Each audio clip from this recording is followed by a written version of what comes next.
दोस्तों आज हम लोग father of English novel Henry fielding की लिखी एक फेमस वर्क को पढ़ेंगे जिसका टाइटल है the history of Tom zones of फाउंडलिंग। दोस्तों इस नॉवल को 28 फरवरी 1749 में लंदन में पब्लिश किया गया था। ये नॉवल एक कॉमिक नॉवल है। इसका मतलब आज आपको काफ़ी ज़्यादा हंसी आने वाला है। साथ ही दोस्तों आप इस नॉवल को बिल्डिंग्स रोमन नॉवल कह सकते हो। तो अब ये बिल्डिंग्स रोमन नॉवल क्या होता है? तो दोस्तों इस तरह के नॉवल में जो कहानी का मेन प्रोटैगनिस्ट होगा, जो कहानी का हीरो होगा, आपको उसका डेवलपमेंट देखने को मिलेगा फ्रॉम चाइल्डहुड टू एडल्टहुड। आप देखोगे कि वो हीरो एक छोटे से बच्चे के रूप में जन्म लेगा और धीरे धीरे बड़ा होगा और आप उसमें मैच्योरिटी आते हुए भी देखोगे। दोस्तों ये novel comic novel buildings Roman novel होने के साथ साथ ये एक पिकारेस्क नॉवल भी है। तो अब ये पिकारेस्क नॉवल क्या होता है? तो दोस्तों जो कहानी का मेन हीरो होगा यानी हमारा प्रोटैगनिस्ट, वो एक अनाथ बच्चा होगा जो कि शुरू से ही बदमाश होगा और उसका कई लड़कियों के साथ संबंध होगा और जब वो लड़की प्रेग्नेंट हो जाएगी तो वो लड़का उसे कुछ कारणों से छोड़ देगा। दोस्तों उसके अंदर कई तरह की बुराइयां भी होगी लेकिन उसके अंदर थोड़ी बहुत अच्छाइयां भी होगी जिसके कारण वह कहानी के अंत तक जाते जाते वो एक अच्छा इंसान बन जाएगा और पता चलेगा कि वो लड़का किसी बड़े घर का आदमी है। दोस्तों इस नॉवल को टोटल 18 बुक्स में लिखी गई है। तो ये वीडियो हो सकता है थोड़ा सा लंबा हो, तो आपका नॉवल के अंत तक बने रहें, आपको बहुत ही ज़्यादा मज़ा आने वाला है। तो चलिए दोस्तों मैं कहानी को सीधा शुरू करता हूँ। दोस्तों इस कहानी की शुरुआत होती है स्क्वायर अलवर्दी से। ये एक काफ़ी अमीर आदमी है और दिल का बड़ा ही साफ इंसान है, मतलब ये काफ़ी हेल्पिंग नेचर वाला इंसान है। इसकी वाइफ की मौत 5 साल पहले ही हो चुकी थी और स्क्वायर अलवर्दी का कोई भी संतान नहीं है। इसकी एक कुंवारी बहन है ब्रिडगेट अलवर्दी। स्क्वायर अलवर्दी अपनी बहन ब्रिडगेट अलवर्दी के साथ समरसेट नाम के एक जगह पर रहता है। एक दिन स्क्वायर अलवर्दी लंदन के अपने 3 महीने के बिजनेस ट्रिप से वापस अपने घर आता है और जैसे ही स्क्वायर अलवर्दी अपने बेडरूम में जाता है तो स्क्वायर अलवर्दी देखता है उसके बेड पे एक छोटा सा बच्चा सो रहा होता है। स्क्वायर अलवर्दी अपने बिस्तर पे इस बच्चे को सोता देख काफ़ी परेशान हो जाता है और इस बच्चे के माँ बाप को ढूंढने लगता है। वह अपनी बहन ब्रिडगेट अलवर्दी को भी इस बच्चे के बारे में पूछता है पर उसकी बहन को इस बच्चे के बारे में कुछ पता नहीं होता है। और अब स्क्वायर अलवर्दी और भी परेशान हो जाता है और अपनी नौकरानी मिसेस डिबोरा विल्किन को बुलाता है और इस बच्चे की देखरेख करने को कहता है।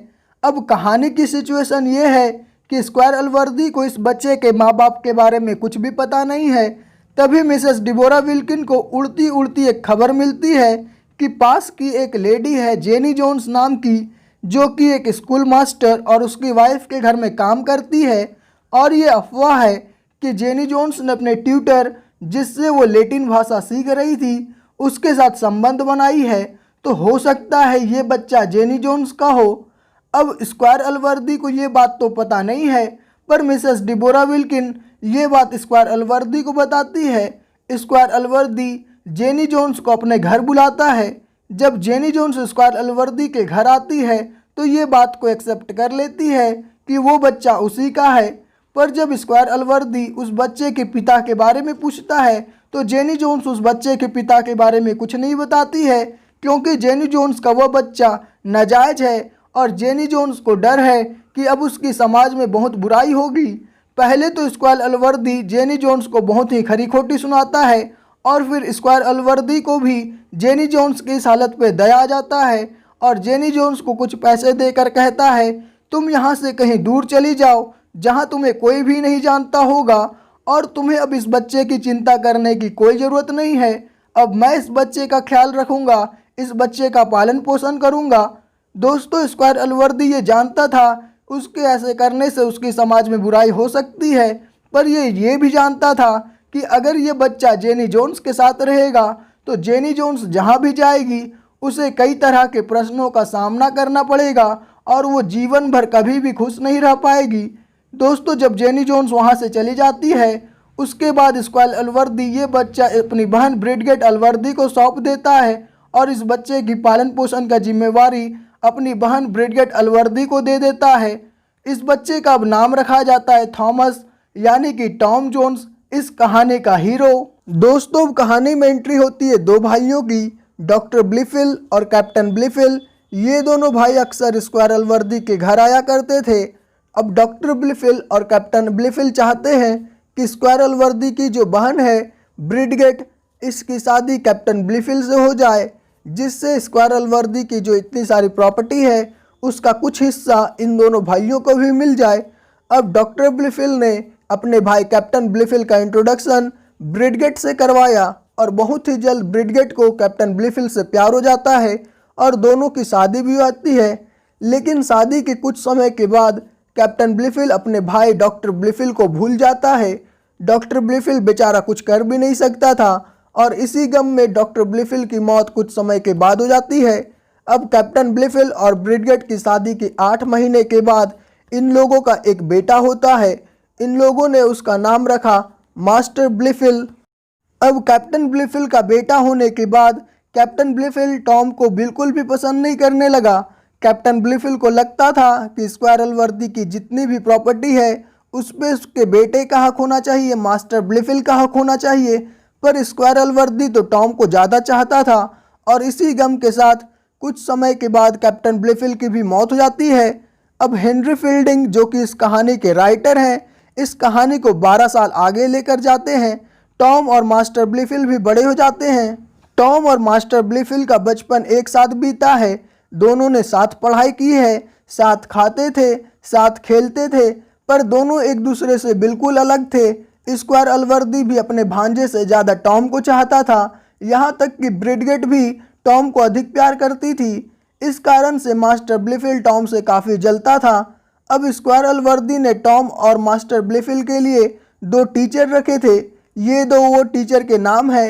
इन दोनों टीचर को मास्टर ब्लिफिल काफ़ी पसंद था क्योंकि ब्लिफिल पढ़ने में काफ़ी अच्छा था और वहीं टॉम बहुत ही ज़्यादा बदमाशियाँ किया करता था और पढ़ता भी नहीं था।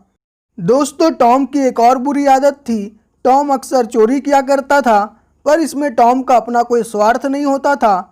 स्क्वायर अलवर्दी का एक नौकर था ब्लैक जॉर्ज नाम का।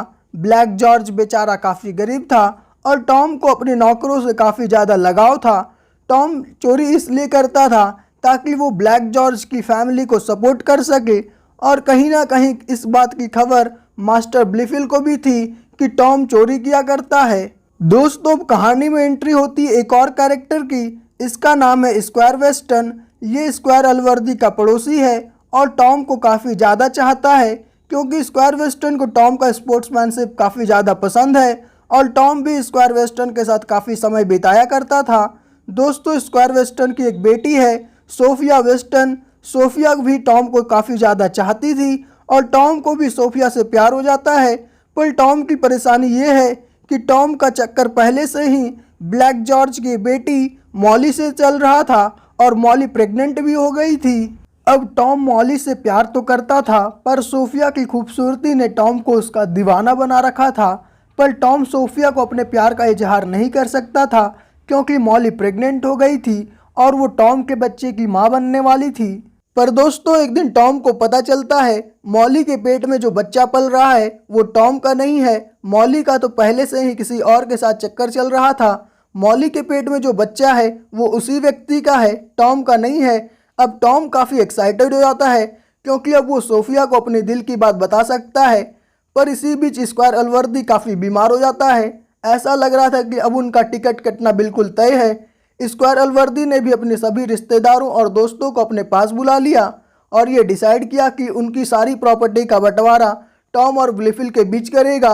अब टॉम को स्क्वायर अलवर्दी की प्रॉपर्टी से ज़्यादा स्क्वायर अलवर्दी से लगाव था और टॉम इमोशनल होकर वहाँ से चला जाता है। अब वहाँ पर मिस्टर डॉलिंग नाम का एक लॉयर आता है और उन लोगों को बताता है कि स्क्वायर अलवर्दी की जो बहन है ब्रिडगेट अलवर्दी, उसकी अचानक डेथ हो गई है। अब स्क्वायर अलवर्दी तो पहले से बीमार था ही और अब उसकी बहन भी इस दुनिया में नहीं रही, तो ये उनके लिए और साथ ही टॉम के लिए काफ़ी मुश्किल वक्त था। अब टॉम अपना काफ़ी समय स्क्वायर अलवर्दी के साथ बिताने लगा और कुछ समय के बाद न्यूज़ आती है कि स्क्वायर अलवर्दी की हालत में सुधार है और अब वो पूरी तरह से ठीक हो जाएंगे। अब ये बात जब टॉम को पता चलती है तो वो खुशी से उछलने लगता है, काफ़ी ड्रिंक भी कर लेता है। अब टॉम की ये हरकत ब्लिफिल को बिल्कुल भी पसंद नहीं आती है और वो टॉम को ये सब करने से रोकता है, पर टॉम के लिए ये तो खुशी का समय था, क्योंकि स्क्वायर अलवर्दी पूरी तरह से ठीक होने वाला था और अब वो सोफिया को अपनी दिल की बात बता सकता था। अब दोस्तों कहानी में एंट्री होती है स्क्वायर वेस्टन की अनमैरिड बहन मिस वेस्टन की। मिस वेस्टन अपने भाई स्क्वायर वेस्टन को सलाह देती है कि सोफिया की शादी ब्लीफिल से कर देनी चाहिए, पर दोस्तों सोफिया तो टॉम को चाहती थी, इसलिए वो ब्लीफिल से शादी करने से साफ इनकार कर देती है। पर ये स्क्वायर वेस्टन सोफिया पे ब्लीफिल से शादी करने के लिए दबाव बनाने लगता है। अब दोस्तों मैंने आपसे कहा था ब्लीफिल टॉम से काफ़ी जलते रहता है। एक दिन ब्लीफिल स्क्वायर अलवर्दी के पास जाता है और स्क्वायर अलवर्दी से कहता है कि टॉम घर में शराब पीता है, चोरी करता है और उसका कई लड़कियों के साथ संबंध है और मॉली उसी के कारण प्रेग्नेंट भी हुई थी। कुल मिलाकर ब्लीफिल ने स्क्वायर अलवर्दी से टॉम की जम करके चुगली की थी, जम करके बुराई की थी। अब दोस्तों स्क्वायर अलवर्दी को टॉम पे बहुत ज़्यादा गुस्सा आता है और स्क्वायर अलवर्दी टॉम को अपने घर से बाहर निकाल देता है। टॉम स्क्वायर अलवर्दी और सोफिया को छोड़कर जाना नहीं चाहता था, पर उसे वहां से जाना पड़ता है। तो अब टॉम भटकता भटकता पार्ट्रेज नाम के एक व्यक्ति से मिलता है, जो कि टॉम का लॉयल सर्वेंट बन जाता है। दोस्तों टॉम ने रास्ते में मिसेस वाटर्स नाम की एक लेडी को लुटेरों से बचाया था। दोस्तों मैं आपको बता दूं मिसेस वाटर्स कोई और नहीं जेनी जोन्स है और वे दोनों अब पास के एक होटल में जाके रहने लगे। दोस्तों इधर सोफिया भी अपने पिता के घर से भाग गई और इसी जगह पे आ गई जहां टॉम रहता था, क्योंकि सोफिया के पिता ज़बरदस्ती सोफिया की शादी ब्लीफिल से करना चाहते थे। और जब सोफिया टॉम को देखती है तो सोफिया को लगता है कि टॉम और मिसेस वाटर्स के बीच में अफेयर चल रहा है। तो अब सोफिया टॉम के बेड पे जाके कुछ चीज़ को रख देती है, जिससे टॉम को ये पता चल जाए कि सोफिया वहीं पर है। दोस्तों अब टॉम पार्ट्रेज के साथ लंदन चला आता है और लंदन में टॉम मिसेस मिलर के घर में रहने लगता है। मिसेस मिलर के घर में एक और आदमी रहता था नाइटिंगेल नाम का। अब टॉम को मिसेस मिलर की एक बेटी नैन्सी से प्रेम हो जाता है और फिर नैन्सी प्रेग्नेंट हो जाती है। तो टॉम किसी तरह नाइटिंगेल को मना लेता है कि वो नैन्सी से शादी कर ले। दोस्तों अब सोफिया भी लंदन आ जाती है और लेडी बेलेस्टन के घर में रहने लगती है। अब दोस्तों टॉम की भी मुलाकात लेडी बेलेस्टन के साथ हो जाती है और टॉम का अफेयर लेडी बेलेस्टन से शुरू हो जाता है। जब सोफिया को ये बात पता चलता है तो सोफिया और टॉम के बीच में झगड़ा हो जाता है। लेकिन दोस्तों टॉम और सोफिया के बीच में झगड़ा ये ज़्यादा देर तक टिकता नहीं है, क्योंकि चाहे टॉम का जितनी भी लड़कियों के साथ रिलेशन हो, टॉम का असली प्यार सोफिया थी और सोफिया को टॉम आसानी से मना लेता है। जब सोफिया मान जाती है तो टॉम लेडी बेलेस्टन से अपने सारे रिलेशन को तोड़ देता है। पर जब लेडी बेलेस्टन को ये पता चलता है कि टॉम सोफिया के लिए मुझे छोड़कर चला गया है, तो लेडी बेलेस्टन ये डिसाइड करती है कि वो इसका बदला ज़रूर लेगी और लेडी बेलेस्टन एक बंदे से मिलती है और उसको कुछ पैसे देकर कहती है कि तुम जाके सोफिया का रेप कर दो। कुछ समय के बाद squire Allworthy, master Blifil, squire Western, Mrs Western ये सभी लोग लंदन आ जाते हैं और लंदन में आते ही स्क्वायर वेस्टन अपनी बेटी सोफिया को एक कमरे में बंद कर देता है। कुछ समय के बाद मिसेस वाटर्स भी लंदन आ जाती है और मिसेस वाटर्स का पीछा करते हुए मिसेस वाटर्स का हस्बैंड फिट्जपैट्रिक भी लंदन आ जाता है। अब फिट्जपैट्रिक को लगता है कि उसकी वाइफ का चक्कर टॉम के साथ चल रहा है, तो फिट्जपैट्रिक टॉम को डुएल के लिए बुलाता है। दोस्तों डुएल एक तरह का फाइट है जिसमें तब तक लड़ाई चलती रहती है जब तक कोई मर ना जाए। पहले लोग डुएल ही करवा के किसी चीज़ का फैसला किया करते थे। माना जाता था जो गलत होता था वही इस डुएल में मारा जाता था और जो सही होता था वो इस लड़ाई में बच जाता था। जब टॉम और फिट्जपैट्रिक के बीच में डुएल होता है तो टॉम अपने को आपको बचाते समय फिट्जपैट्रिक के पेट में अपनी तलवार घुसा देता है और टॉम को फिट्जपैट्रिक की हत्या करने के जुर्म में जेल हो जाती है। दोस्तों मैंने आपको बताया था कि मिसेस वाटर्स ही जेनी जोन है, यानी टॉम की माँ। अब मिसेस वाटर्स स्क्वायर अलवर्दी के पास जाती है। स्क्वायर अलवर्दी मिसेस वाटर्स को पहचान लेता है। मिसेस वाटर्स स्क्वायर अलवर्दी को बताती है टॉम की वार से फिट्जपैट्रिक की मौत नहीं हुई है, वो तो जिंदा है। मिसेस वाटर्स ये भी बताती है कि ब्लीफिल ने ही फिट्जपैट्रिक को भड़काया था टॉम के साथ डुएल करने के लिए। अब स्क्वायर अलवर्दी ये डिसाइड करता है कि वो ब्लीफिल से कभी भी बात नहीं करेगा और स्क्वायर अलवर्दी टॉम को जेल से बाहर निकाल लेता है। और यहाँ मिसेस वाटर्स एक बहुत ही बड़ी राज खोलती है। वो बताती है कि असलियत में टॉम उसका बेटा नहीं है, वो तो ब्रैडगेट का बेटा था और मैंने किसी के साथ कोई भी संबंध नहीं बनाया था। अब यानी कि टॉम स्क्वायर अलवर्दी का अपना भांजा है और स्क्वायर अलवर्दी का प्रॉपर्टी का असली वारिस। तो अब स्क्वायर वेस्टन भी इसी के साथ सोफिया की शादी टॉम के साथ करवाने के लिए राजी हो जाता है और यहीं पर हमारा नॉवेल टॉम जोन्स ख़त्म होता है।